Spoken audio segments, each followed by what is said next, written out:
All right, this morning, tributes continue to pour in at Annunciation Catholic Church in Minneapolis after a shooter opened fire during a mass attended by young students. 2 children were killed and more than a dozen others hurt.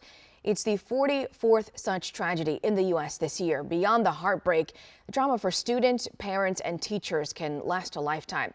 Joining us this morning to take a closer look at this is Dr. Lorenzo Norris. He's an associate professor of psychiatry and behavioral health at the George Washington University. Dr. Norris, thanks for being with us to talk about this important topic. Good morning to you.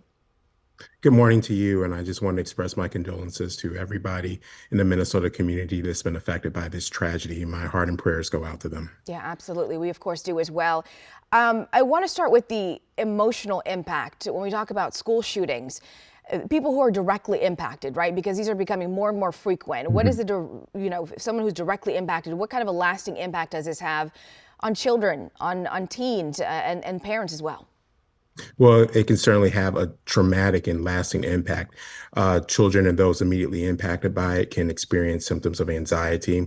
They can certainly be fearful. There can certainly be, if you will, depressive symptoms, as well as behavioral changes. Now, this does not mean that in any one particular instance for those in the community that those things are going to occur, but you do have to be mindful of them. And these emotional reactions can last anywhere from days to months, and as you pointed out, to years. So again, in that particular situation, for those particularly affected by trauma, we want to be monitored. We want to monitor, we want to be vigilant. And if anything raises a concern, we absolutely want to seek the care of a mental health professional. Yeah, and I also want to ask about the impact it has on parents and children who are hearing about these shootings. I mean, it's like every time we go back to school, we know this cycle kind of continues.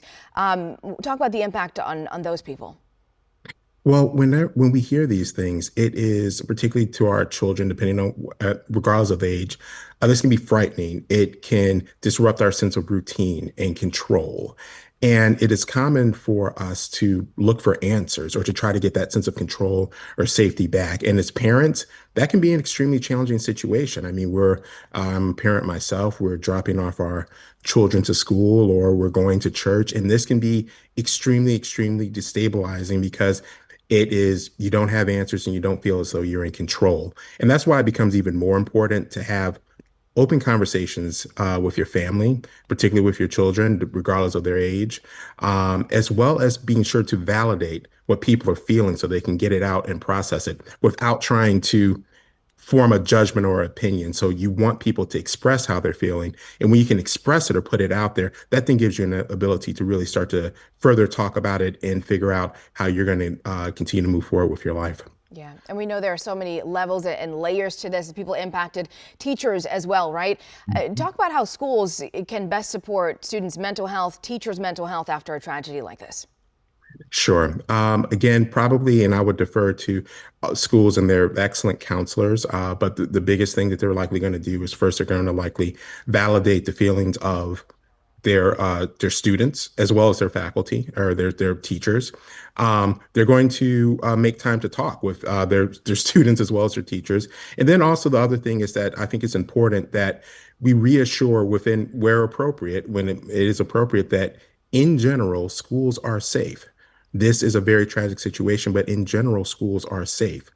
Once you validate, you've made time to talk, and you appropriately reassure that schools are safe, then you start doing things that reviewing your own safety procedures. All right, thinking about what it is that we do to make our school system safe, and then after that, I think you really have to look at again the amount of what is accurate information and really trying to curate the information that you get off of the media. You really want to be having facts that is going to inform any type of policy decisions, and then also look to any resources that are available to you in your local community in terms of further strengthening your safety protocols if needed. So that would be in terms things for people to think about. All right, some great insight, great advice. Certainly a difficult week, another difficult week in this country. Dr. Lorenzo Norris, thank you so much for your time. We appreciate it.